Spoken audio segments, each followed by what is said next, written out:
Hey there. You want to stay in your own home as long as possible while you age? You know it's totally doable.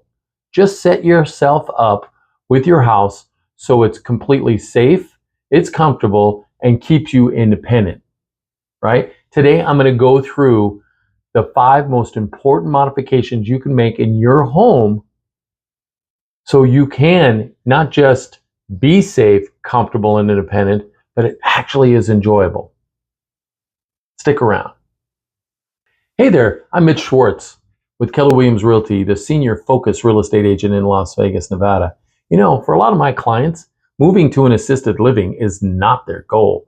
As a matter of fact, their goal really is to age in place in a home that they love, a neighborhood that they love with neighbors that they're familiar with, and lots of memories. But the truth is, most houses are not set up to age in place. But guess what's cool? With a few modifications, some major, some minor, some small, some big, whichever you want to call it, you can make that space that you love so much, much more safe, accessible, and convenient so you could live there for years to come. Today, I'm going to break down the top 5 modifications that you can make in your house so you can age in place much longer.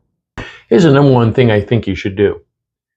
Because the deal is this: bathrooms are probably the place where most people slip and fall and hurt themselves. There's lots of edges, there's lots of things that could happen, and these falls take place pretty consistently for people. So here's what you could do. First thing I would recommend is you remodel your bathroom, meaning take out the tub, take out the lip on the edge of the shower, make them completely flat so you can walk in, right? Then get yourself a handheld shower wand. Make sure you have a bench in there. Maybe it's a bench that you can build in if you're remodeling completely, or you can buy a portable one. The other thing you want to do is you want to put non-slip floor mats in there. And the last but not least, I think grab bars are important. Not just around the commode. I think in and around the shower is probably a good idea as well. But these are things that you could do, and they're relatively simple, and they would make your life a lot safer in the bathroom. Here's number 2. I think better lighting everywhere makes a big difference. You know, as we age, our eyes need a little bit more light to see properly. So one of the things you could do is just replace all your lighting throughout the house with LED lights. First off, they last longer and they can give off different hues and brightness to make it better for you. Secondly, I would change my switches from manual to automatic. So when you walk into a room, it flips on a light and you're good to go. And you don't have to worry about where's the light switch or what have you, right? I would do that. The other thing I would think about is changing the way your structure is set up with your lighting so you actually have under counter and in cabinet lighting. Many people actually bending over to get something out of a cabinet fall pretty easily. A well-lit home without lots of clutter and stuff actually reduces the risk of falling and hitting one's head. And it also makes the space feel a lot warmer and much more inviting. So if you're going to have people over, that's a good idea too, right? So definitely check the lighting. Number 3 would be 0-step entry and doorways. Every doorway's got a lip. Every doorway at the front and the back of the house, sometimes in bedrooms and stuff, many times they have a lip, and this can be a challenge, especially as we get older, because the way we move is not as easy as it was before, right? So one of the things I recommend that you do is you get ramps. Now, you can have them completely installed and built into the house, or you can go online. Amazon actually has steps that you can buy that are kits that you just assemble them and put them in place. I did this for my house with my own mom, right? Throughout my house, we have ramps to make it easier for her. I would also consider widening the doorways and changing the level of the space. So when you walk in, there's not the big lip. And then I'd widen, like I said, the doorway probably at least 32 inches. Make it a little bit bigger so if there's a walker, a cane, or even a wheelchair, you can get in, right? Any of the mobility aids would help you with that. And then the other thing is lever handles. Lever handles on all the doors these days is mostly ADA compliant, but many houses still have knobs. And most of my clients, if they have a little bit of arthritis, have a hard time turning that. But a handle, pretty good. Now, just one of those modifications would help you out, but they're relatively simple And I would recommend that you do as many of them as you can, right? The next room I'd be concerned about is the kitchen. I think the kitchen is another room where accessibility really matters. I want you to consider this. First off, consider in many cabinets, they're built with like little side grooves in the door to open them up. Well, all of my clients, again, with arthritis, have a hard time with that. Handles are a real simple fix, right? That make things a lot easier. I would consider, if you get that done, maybe down the road, you may want to consider, if you're doing it now, maybe some pull down shelves. They actually make shelves that will actually drop lower, so you don't have to reach up and stretch and hurt yourself. You can actually pull them down, right? And then I would also consider maybe like a side opening ovens, something where you don't have to worry about reaching over a hot oven door. Believe it or not, they make them so they actually open on the side and you can get to them much easier. And then think about the height of the counter. As we get older, we actually shrink. And a lot of my clients have discovered that by actually reducing the height of the counters, it makes their life a lot easier, cooking, prepping, everything so much better for them. Just these small little tweaks could probably make your kitchen a lot safer. And again, brighter lighting, all the handles, those kinds of things could make your life a lot better and give you the chance to age much longer in place, right?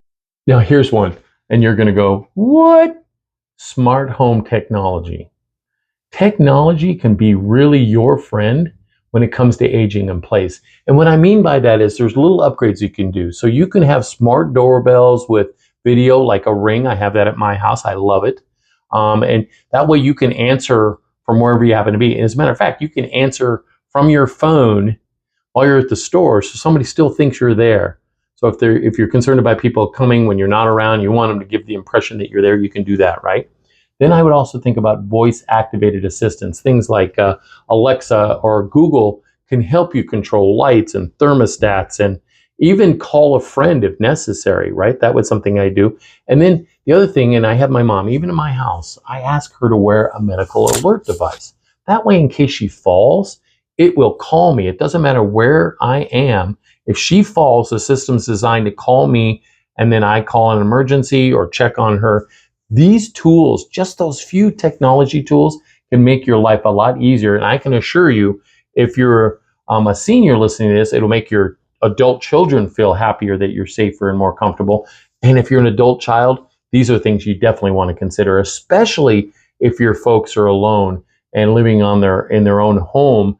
You can set things up in such a way that you can check on them pretty easily and have a rapport back and forth electronically, so you make sure that they're taken care of.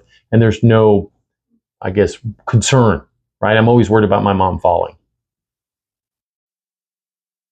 Here's the thing. Aging in place isn't just about staying in your home. It's about staying in your home safely, comfortably, and remaining independent. Now, I know it sounds odd, right? I'm a real estate guy. I make money by selling houses. Why would I be telling you how to stay in your house and not sell? Why? Because I really care about the seniors in my community, and not everybody needs to sell. Whether or not you start with some of these simple fixes like grab bars and better lighting, reducing the flooring stuff, or you decide to go to the bigger things like widening the doors or changing out the bathroom or the cabinets, I want you to just think about these being an investment for your future and your ability to stay longer in your home, right? Now, if you're thinking about modifying your home, I believe it or not, I'm a certified aging in place specialist from the National Home Builders Association. I can actually come over there and point some things out for you that you might be able to do and give you a report. I also work very closely with another friend who is a CAP certified professional. She's not a real estate agent. We work together. We help people figure this stuff out. But here's the other thing. Maybe you live in a big 2-story house and there's nothing you can do. And you're thinking modification or move, modification or move. Well, there's lots of ways to look at this, and I'm happy to consult with you and give you some food for thought. The other thing to consider is there's options to pay for some of these things. Maybe your house is free and clear. Maybe you don't like having payments, but maybe a reverse mortgage might be a good idea. You don't have to take a chunk of money out. You can take just enough out to pay for this, and you can stay in your house without payments.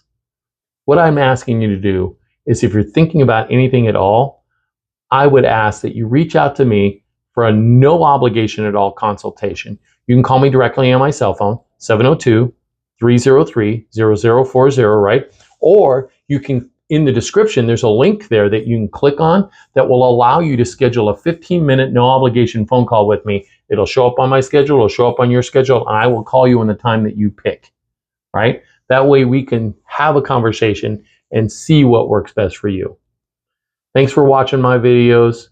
Here's to living well, aging smart, wherever you happen to be.